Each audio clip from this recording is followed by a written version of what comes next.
Hello everyone, welcome to Ken Studies. आज है 20 अप्रैल। Start करते हैं आज के एमसीक्यू क्वेश्चंस। आज का फर्स्ट क्वेश्चन है, बूजी bridge which was inaugurated recently was built by India in which country. आपसे पूछा जा रहा है, बूजी ब्रिज जिसका हाल ही में उद्घाटन किया गया, ये भारत के द्वारा किस देश में बनाया गया है। आपके ऑप्शन हैं श्रीलंका, मालदीव्स, मोजाम्बिक या बांग्लादेश।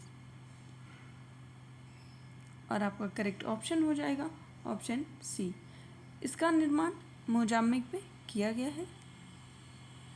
सो the Buzi bridge was inaugurated by the union external affair minister doctor S Jaishankar and it was built as a part of 132 kilometre Tica Buzi Nova Sofala road project by India in Mozambique. This bridge is a significant project that showcases India's commitment to Mozambique's infrastructure development. And India has been a reliable partner in Mozambique's growth story, and this bridge is yet another example of India's contribution to the country's development. बात करें Mozambique की, तो ये African continent का एक country है which is bordered by the Indian Ocean to the east, Tanzania to the north, Malawi and Zambia to the northwest, Zimbabwe to the west, and Eswatini and South Africa to the southwest.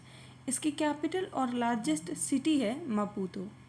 And the Indian Navy participates in the maiden trilateral exercise with Mozambique and Tanzania. बढ़ते हैं next question की ओर। Which of the following statement about IBSA forum is are incorrect? आपसे पूछा जा रहा है IBSA forum के संबंध में कौन सा कथन गलत है, ये आपको बताना है। फर्स्ट स्टेटमेंट है, it is a trilateral dialogue forum of India, Brazil and South Africa which was created in the year 1993। Second, IBSA fund is managed by the UN office for south south cooperation. आपसे incorrect statement पूछी गई है और आपका incorrect option हो जाएगा option A. आपका first statement wrong है जबकि सेकंड स्टेटमेंट राइट है। इसके बारे में बात करें तो it is a trilateral dialogue forum of India, Brazil and South Africa which was created in the year 2003 and the grouping was formalised under the name of IBSA dialogue forum under Brasilia declaration. It facilitates the execution of human development projects to advance the fight against poverty and hunger in developing countries। और इसको fund को manage किया जाता है by UN office for south south cooperation. बढ़ते हैं next question की ओर। Which of the following countries और water bodies share border with Yemen. आपसे पूछा जा रहा है निम्नलिखित देशों या जल निकाय में से कौन सा यमन के साथ सीमा साझा करता है। आपके ऑप्शन है सऊदी अरब, ओमान, ईरान या इंडियन ओशन। और आपका करेक्ट ऑप्शन हो जाएगा ऑप्शन बी। यमन के साथ बॉर्डर शेयर करते हैं सऊदी अरब और ओमान। यमन की बात करें तो यमन एक डिज़र्ट कंट्री है in the middle east in the south-western portion of Arabian Peninsula, and the country is bounded in the west by Red Sea, in southwest by Bab al-Mandeb Strait, and in the south by the Gulf of Aden. Yemen अपना border share करता है Saudi अरब से in the north and Oman in the east. Country also shares maritime border with the African nations like Djibouti, Eritrea and Somalia। बढ़ते हैं next question की ओर। Recently, DF7 was in news. It is related to which of the following? आपसे पूछा जा रहा है हाल ही में DF7 खबरों में था, ये निम्नलिखित में से किससे संबंधित है। आपके ऑप्शंस हैं an anti tank missile developed by DRDO, a submersible vehicle for deep ocean exploration developed by France, a 7-layered anti missile shield developed by Israel और a hypersonic ballistic missile developed by China. और आपका correct option हो जाएगा option D. DF7 एक hypersonic ballistic missile है जिसको develop किया गया है चीन के द्वारा। So China tested DF27 hypersonic ICBM that can penetrate mainland US defence system. और इसका रेंज है 5000 to 8000 kilometres, meaning that it can hit any target in the Asia Pacific region. And it has a hypersonic glide capability, making it able to maneuver to scope missile defenses, and it is capable of carrying both nuclear and conventional warheads. इसके नाम में आप ध्यान देंगे, इसका नाम है DF-7. बढ़ते हैं नेक्स्ट क्वेश्चन की ओर. Which of the following organisations release global terrorism index. आपसे पूछा जा रहा है वैश्विक आतंकवाद सूचकांक निम्नलिखित में से कौन सी संस्था जारी करता है. आपके ऑप्शन है World Economic Forum, Institute of Economics and Peace, North Atlantic Treaty Organization या वर्ल्ड पीस फोरम. और आपका करेक्ट ऑप्शन हो जाएगा option B, Institute of Economics and Peace के द्वारा ग्लोबल टेररिज्म इंडेक्स रिलीज किया जाता है. The 2023 edition of Global Terrorism Index notes that although death and incidents related to terrorism has decreased, the lethality of attacks has increased. And the Global Terrorism Index report is produced by the Institute of Economics and Peace using data from Terrorism Tracker and other sources.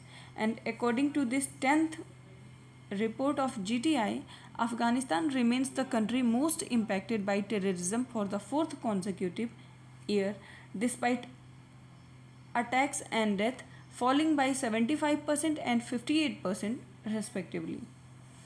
GTI ने report किया that the Islamic State Khorasan has emerged as the most active terrorist group in Afghanistan, and India ranked 13 in the index, marking only a marginal decrease from the previous year. In spite of being among the 25 worst hit nations in the index, Indian respondents desisted from selecting war and terrorism as the biggest threat. बढ़ते हैं next question की ओर. Which city has overtaken Sydney as Australia's most populous city? आपसे पूछा जा रहा है Australia का निम्न में से कौन सा शहर सिडनी को पीछे छोड़कर वहाँ का सबसे अधिक जनसंख्या वाला शहर बन गया है. आपके ऑप्शंस हैं मेलबर्न, ब्रिस्बेन, पार्थ या एडिलेड. और आपका करेक्ट ऑप्शन हो जाएगा ऑप्शन ए, सिडनी को पीछे छोड़ के मोस्ट पॉपुलस सिटी मेलबर्न बन गया है. So Melbourne has overtaken Sydney as Australia's most populous city, and as of 2023 approximately 5 million people live in Melbourne. Australia की बात करें तो Australia is the largest country by area in Oceania and the world's 6th largest country. It is a mega diverse country and its size gives it a wide variety of landscape and climates, with the deserts in the center, tropical rainforest in the northeast, tropical savannas in the north and mountain ranges in the southeast. और Australia की capital है Canberra. पढ़ते हैं next question की ओर. Which of the following state become the first state in India to have a dedicated social audit law? आपसे पूछा जा रहा है निम्नलिखित में से कौन सा समर्पित सामाजिक अंकेक्षण कानून लागू करने वाला भारत का पहला राज्य बन गया है. आपके ऑप्शंस हैं नागालैंड, मिजोरम, मेघालय या त्रिपुरा. और आपका करेक्ट ऑप्शन हो जाएगा option C, social audit law को लागू करने वाला पहला देश बन गया है Meghalaya. So Meghalaya became the first state in the country to implement the Meghalaya Community Participation and Public Service Social Audit Act 2017, which makes social auditing of government programs and schemes a standard practice. Social audit की बात करें तो it is the examination and review of program or scheme which the active participation of people comparing official records with the actual ground realities, and a strong tool for social reform, community engagement and government accountability is a social audit. बढ़ते हैं next question की ओर. Uttaramerur inscription which was seen in the news recently is found in which state. आपसे पूछा जा रहा है उत्तर मेरूर शिलालेख जो हाल ही में समाचारों में रहा है वो किस राज्य में पाया गया है. आपके ऑप्शन हैं गुजरात, तमिलनाडु, कर्नाटका या उड़ीसा. और आपका करेक्ट ऑप्शन हो जाएगा ऑप्शन बी, उत्तर मेरूर इंस्क्रिप्शन तमिलनाडु राज्य में स्थित है। So, Uttar Merur inscription was mentioned by Prime Minister Modi recently, and this inscription was created during the reign of Parantak Chol Pratham. The walls of the Vaikuntha Perumal temple in Uttar Merur are inscribed with the details revealing system of local governance from the 10th century. Cholas की बात करें तो they are remembered as the one of the longest ruling dynasties in the southern region of India, and the empire was founded by Vijayalaya. He took over the Tanjore kingdom in the 8th century and led to the rise of the mighty Cholas by defeating the Pallavas. आज के current affair session में इतना ही। धन्यवाद।